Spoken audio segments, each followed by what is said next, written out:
Arrête de réaliser encore tes tableaux d'avancement à la main comme ça, tu perds ton temps. Bienvenue dans une minute pour maîtriser Excel. Aujourd'hui, je te montre comment réaliser un tableau d'avancement esthétique et automatique. Tu possèdes donc ton tableau d'avancement, ici il est vierge, et tu vas venir dans un premier temps aller dans Insertion, case à cocher, ce qui va insérer des cases. Tu vas les positionner là où tu as besoin de réaliser des étapes dans chacun de tes projets.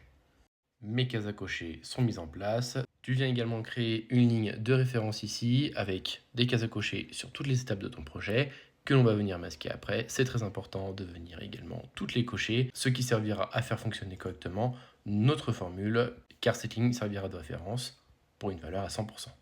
Dans la colonne d'avancement, tu viens écrire cette formule. Quand tu fais entrer, tu te rends compte que tu as 1, puisque ici, toutes nos étapes sont cochées. Tu penses à prendre toute ta colonne et à la mettre en pourcentage. Tu étires et une fois que tu viens remplir une case à cocher, le pourcentage va augmenter. Mais alors comment fonctionne cette formule ? Il faut comprendre d'abord que les cases à cocher sont des valeurs booléennes, c'est-à-dire qu'une fois cochée, elle renvoie vrai et décochée, elle renvoie faux. Dans la formule, on utilise donc dans un premier temps la fonction NBC qui va nous renvoyer une valeur selon un critère. Ici, on prend toute la ligne en plage de données, le critère étant vrai, ce qui se lit si la case cochée est vraie, alors j'ajoute une valeur. Je peux faire égal pour voir que j'ai bien 2, comme il y a ici, 2 cases à cocher qui sont remplies. On a également la fonction nbval à la fin de la formule, qui vient ici lui compter le nombre de cellules non vides. Ici, on peut bien voir que nous avons 2 cases à cocher. Si nous faisons entrer, nous aurons donc normalement 2.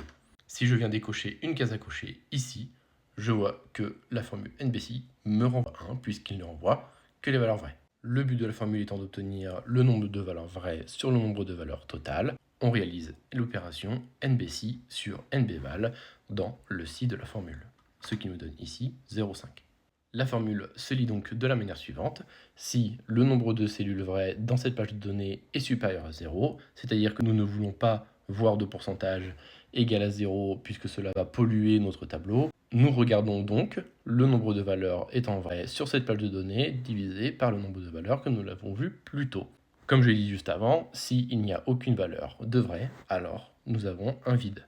Ce qui va nous renvoyer exactement le même calcul qu'ici, puisque nous avons au moins une valeur de vrai. Si je viens décocher toutes mes valeurs sur ma première ligne, alors j'ai 0 dans mon NBC, donc j'ai 0 dans ma formule finale. Mais là, mon tableau n'est pas encore esthétique, il suffit tout simplement de venir sélectionner la dernière colonne qui est avancement, dans Accueil, mise en forme conditionnelle, nouvelle règle, mise en forme de toutes les cellules d'après leur valeur. Je choisis ici la barre de données, je